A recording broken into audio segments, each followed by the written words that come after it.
In a stunning turn of events, Lamar Jackson is out, Kirk Cousins and Justin Fields are starting this weekend, and A.J. Brown is also out.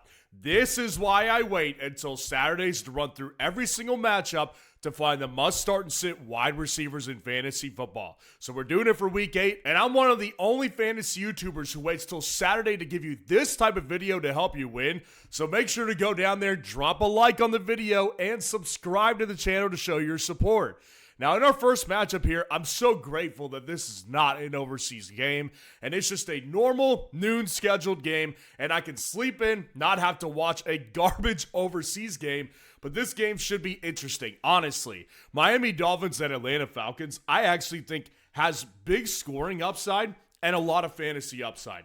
I've got Drake London clearly as a must-start, even with Kirk Cousins. I still think that there's going to be enough there for Cousins to be able to deliver the ball to Drake London plenty of times. I mean, we already know Drake London has a ridiculous target share in the offense. He's clearly the number one. I believe that regardless of if it's Penix, if it's Kirk Cousins, he'll be able to get the job done against the Dolphins defense. Jalen Waddle, also a must start. I'm really big on this week for a bounce back week for Jalen Waddle because, again, I've highlighted this all week. If you look back to any game with Mike McDaniel as their head coach, that's not a weathered team. Anytime they leave Miami and in the later part of the season when they're playing in cold weather, rainy weather, snowy weather, anytime the weather's not in their favor, they're a bad football team.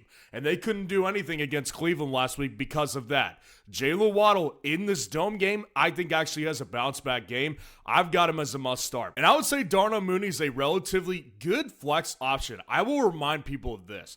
Kirk Cousins was at one time the starting quarterback for the Falcons last year, and Darnell Mooney was one of his favorite targets. I think Darnell Mooney could have a sneaky good game as a flex this week, and I think Malik Washington is also in position to be able to have more fantasy upside this week, again, because I think they will be pushing the ball down the field more in a dome game. And I'll say keep your eye on Nick Westbrook-Ikhine, but I would not say to play him this week, although he did have more snaps and more targets than he's had since he's been a Dolphin last week. The Chicago Bears at the Baltimore Ravens, big shocker, Lamar Jackson ruled out.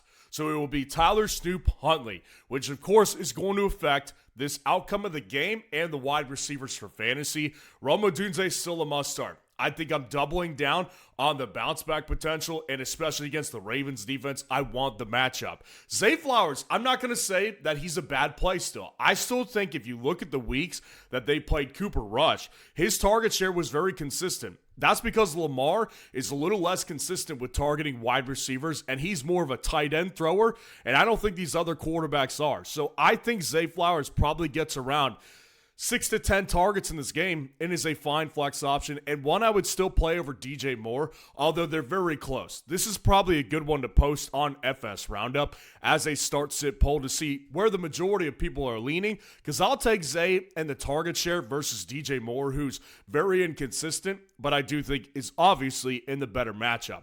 And then that rules out everybody else. Luther Burden, I'm not going to play him. I would have considered playing him if it was going to be a massive scoring game, but without Lamar, that upside has really been taken away. And the upside with the receivers, Bateman and DeAndre Hopkins, that's out the window without Lamar too.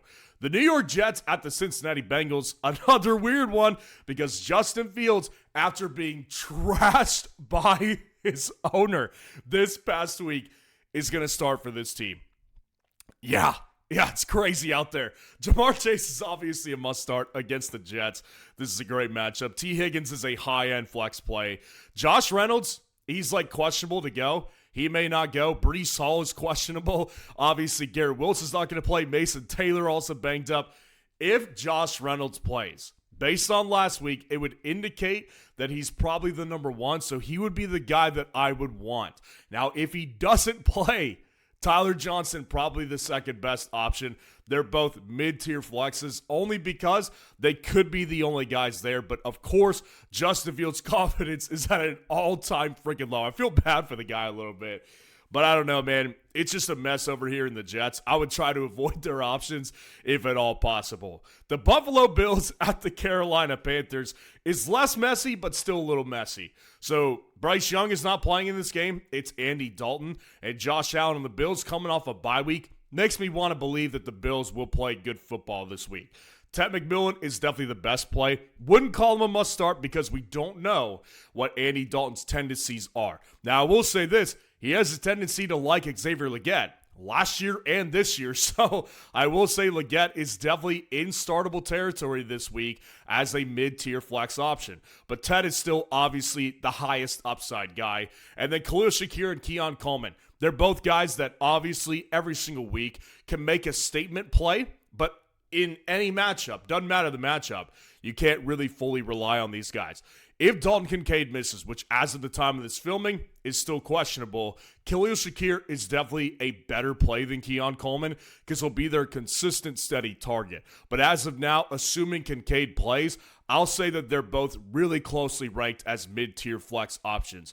Jalen Coker, I'll continue to sit him until I see something change. And then Tyrell Shavers, keep an eye on this guy if you wanted a really deep shot, like if you're playing a best ball style draft or in like a ridiculously deep league, he's going to play because Josh Palmer is out of this game. So possibilities are there, but I want to go back to this, flexible territory because I think Xavier Legette honestly should be considered. So what I'm going to go ahead and do in fsroundup.com right now is start a poll including Xavier Legette, Keon Coleman, and Khalil Shakir. So I'll type in Xavier Legette, then go to chat, and then I'll go to start a poll for week 8, and I'll add Khalil Shakir and Keon Coleman. I'm going to post this. I want you to go vote on this right now. I'm very curious what everybody else thinks about Xavier Legette's upside compared to these other two guys.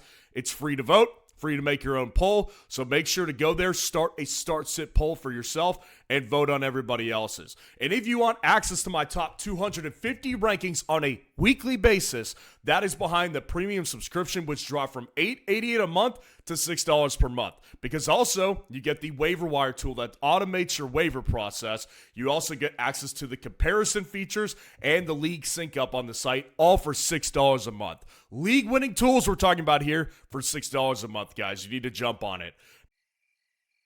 This is Ted. Look at him.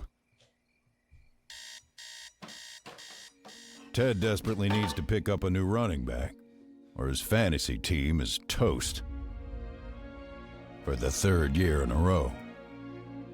And losing his season again means one thing. Oh, no.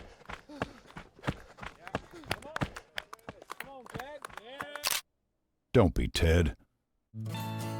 Use Fantasy Football Roundup to automate your waiver pickups and rest easy this season. Huh. Look at him. Now, going to our next matchup, I've got the San Francisco 49ers at the Houston Texans. Another weird one. CJ Stroud is playing, obviously, and Mac Jones is going to be the starter again. Brock Purdy's been ruled out. This is day 2 of me wondering what Vegas knows about this game because I can't imagine favoring the Texans in this game, but they are favored, so I'm very curious to see what Vegas knows if we ever find out, which I'm sure we won't. But I'm just saying that I think that these options are really bad too. Like, these are options that I think Kendrick Bourne and Juwan Jennings I would play over guys like Josh Reynolds in New York, but they're not high upside guys. I think Kittle comes in and completely changes the game. We saw it last week with Kendrick Bourne. It wasn't there. And Juwan Jennings is still playing, being a thorn in Kendrick Bourne's side a little bit. But I still prefer Bourne over Juwan Jennings because of the chemistry that is there with Mac Jones. And I would say Jalen Noel, if you want a Texan, that's the guy. Jalen Noel, I always said in the offseason, you could vet this. And the people who are with me in the offseason, they know I prefer Jalen Noel over Jaden Higgins back then because he can separate. Jaden Higgins is not good. Like, if you want to play Jaden Higgins, knock yourself out if you love torture methods because this guy is just simply not getting the job done. I think Jalen Noel is the only guy who's relatively playable because he's a volume guy and everybody else is bad. Now, the Cleveland Browns at the New England Patriots is our next matchup. Diggs, the best play, no doubt. Kayshon Boutte, I will say this. I've been saying for all year, I like the talent. I've always liked Kayshon Boutte as a talent. The problem I have with him is that his target share is just so inconsistent. And even when it's consistent, it's not high. Like, he maximum gets like 8 targets, and that was 1 week out of the season. Most of the time, it's like 2 to 5. And a lot of times, he just has to be extremely efficient and get in the end zone for it to really matter in fantasy. I will say this. I've been saying all week, the Browns have a dominant run defense. The way that the Patriots are going to win this game is by the arm of Drake May, which makes me want Diggs a lot in this matchup. And I also think Kayshon Boutte is a relatively high-end flex option. Jerry Jeudy, again, if you love torture and if you're a masochist, play Jerry Jeudy. But this is a terrible play. I would go as far as to say I'll play Josh Reynolds or Tyler Johnson over Jerry Jeudy. It is disgusting to play a Cleveland Brown receiver right now. The New York Giants at the Philadelphia Eagles. Obviously, A.J. Brown's been ruled out, so Devonta Smith is 100% must start. This is a top 15 option easily in fantasy football this week. I'm a big Devonta Smith guy in this matchup. I think he'll dominate, and I think he'll probably get over 100 receiving yards. No way this guy's on my bench if he's on my team this week. Wan'Dale Robinson, I also think he's a must start. Listen, I think with Wan'Dale Robinson, he's just in this position to where if you look at Dart and his willingness to throw the ball down the field, it kind of breaks Wan'Dale's mold, which has been his entire story of his career, which this guy is just a short yardage, like PPR guy with like a solid baseline of like 10 points. Wan'Dale's able to give you 20. Like, that's how much importance he has to the offense without Malik Neighbors, and that's how willing Dart is to throw it down the field. Wan'Dale Robinson in this matchup, I want in. I'm starting this guy. Darius Slayton, I will say this, I find myself liking him more than Lil Jordan Humphrey, and I just think that with the possibility that we haven't seen yet of Darius Slayton with Jackson Dart, Darius Slayton could be a legitimate big play threat for this offense. So I do think Darius Slayton is my favorite flex in this group. Jahan Dotson, deep shot if you want to take it. I think he will have obvious involvement in this one. But I do still find myself thinking and leaning towards the idea of Devonta Smith and Dallas Goedert being the majority of the targets in this offense right here. And then I will say this, Lil Jordan Humphrey, with the return of Darius Slayton, it just makes me not really want him as much. So I'm going to go ahead and just bench Lil Jordan Humphrey and just kind of count on the upside with Darius Slayton. Tampa Bay Bucks at the New Orleans Saints is our next matchup. Agbuka's must start. I will say I'm still worried about the injury. Like, he got targeted a bunch last week, and I get it. Like, if you watch the game, Baker Mayfield was uncharacteristically off in that game. So I think a lot of that falls on his shoulders and why he only caught like 4 passes after getting 12 targets. I understand that. But I will say there was one play in particular that I haven't forgotten about where it was like a little bit over his head. He had to jump up and it looked like he had like a 5-inch vertical. He's just not healthy. Like, we know Emeka Egbuka's great. I just worry about the health. But of course, in this matchup, the injuries to everybody else, Egbuka's got to go in your lineup. And I would say at this point, you need to consider Chris Olave as a really solid wide receiver 2 option.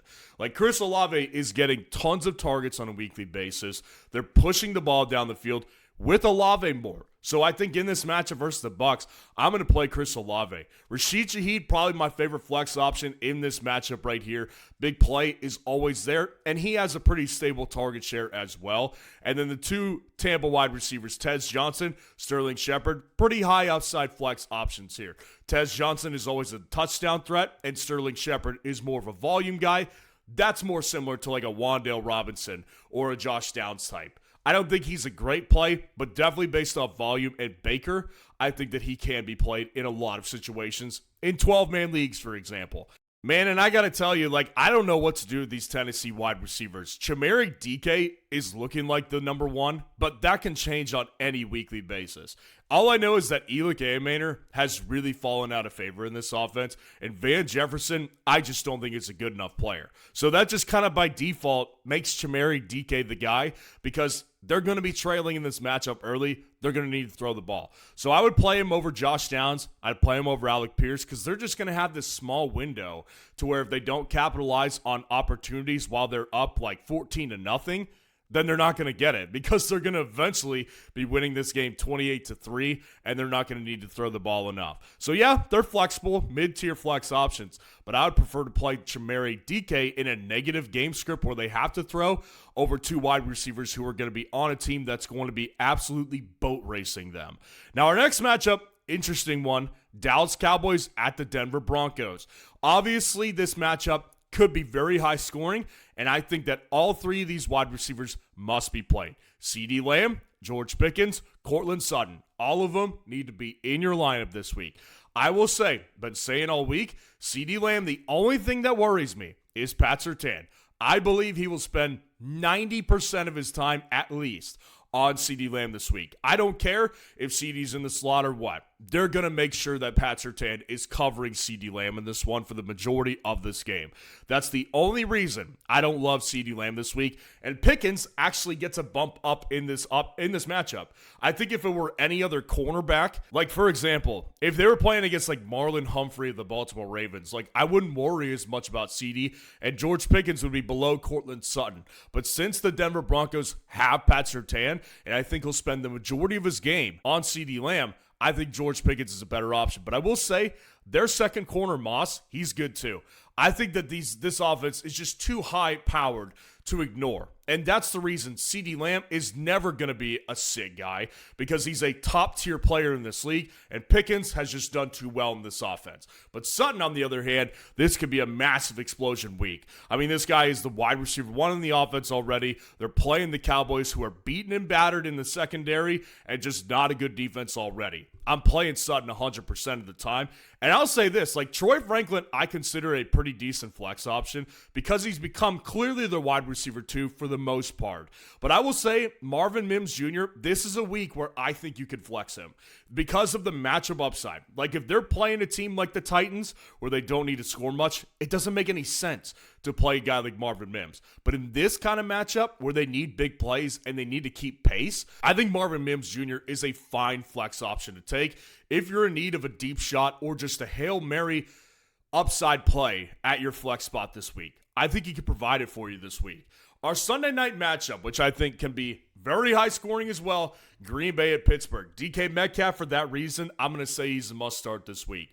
They don't have any other options outside of their tight ends, which definitely are a thorn in DK's upside. But I will say, if this game script goes how I think it could go, and the Packers and the Steelers are in a shootout back and forth, DK Metcalf's upside to have 100-plus yards is very, very high. So DK is going to my lineup. Romeo Doubs, high-end flex option. One I would definitely play over Matthew Golden, but the gap between them is not too far off. Like, Doubs is definitely the better option, 100%. Like, he's got the more touchdown upside, just a more consistent weapon for Jordan Love in this one. But Matthew Golden, again, in this game script, I think could have a big game. And I'll say this, Christian Watson's expected to make his return. I'm actively debating in playing him in one of my own dynasty leagues. So I'd be a hypocrite to not tell you guys I don't think he's flexible. Again, if this was a matchup where they were playing the Titans, or they were playing the Dolphins, or they were playing a team like the Saints, I would not say that this is a matchup to play Watson in. But given the fact I think Aaron Rodgers is going to put up a massive fight in this game, and it could be high scoring, I think Christian Watson is a flexible option as a mid-tier option. And as we know, injuries and bye weeks make him playable this week. I briefly considered putting Calvin Austin in flexible territory. I just didn't do it because ultimately I think the majority of the upside, when not to DK, is to the tight ends. Now, our Monday night matchup, Washington Commanders at the Kansas City Chiefs. First of all, thank you, God, it's not a doubleheader on Monday night. I mean, honestly, the reality is that this game could get out of hand very early. But still, I appreciate the fact it's only one game that I watch on Monday night. Rashee Rice is obviously a must-start. You lock and load the guy every single week. Deebo Samuel, I will say, without Jaden Daniels, is my favorite option by far. Like, I think Deebo Samuel, the problem with Terry is that Terry McLaurin, if you look at the type of player he is, deep guy, over the middle type of guy, down the field type of guy. Marcus Mariota doesn't push the ball down the field that well. So Deebo Samuel, the more in the middle of the field, short into the field, screen type of guy, I think he has way more upside. He's already had a good game with Marcus Mariota. I think it could happen again. So he's my favorite flex guy in this matchup, and I'd play him over Worthy because Worthy, I've been saying this for weeks, I don't think he's healthy right now. I just really don't. And again, this isn't going to be one of those games where they're going to need to throw the ball deep into the fourth. So unless Worthy gets some upside catches in the first couple of quarters, it's not going to matter that much. But I would still play him over Terry because, again, I think it's just not going to work with Terry and Marcus Mariota. Of course, you could play him, but he's not my favorite play. And then Hollywood Brown, against my better judgment, I'm going to sit him again. If he goes in, has another good game, you've got to consider him flexible. And maybe you already do. I just don't really like Hollywood as a player that much. I think he's going to not do well this week. And Tyquan Thornton, thank you for your services. Unfortunately, you've been rendered a little bit unplayable. And if you want to see the full top 30 wide receiver rankings for the week, click on this video right here.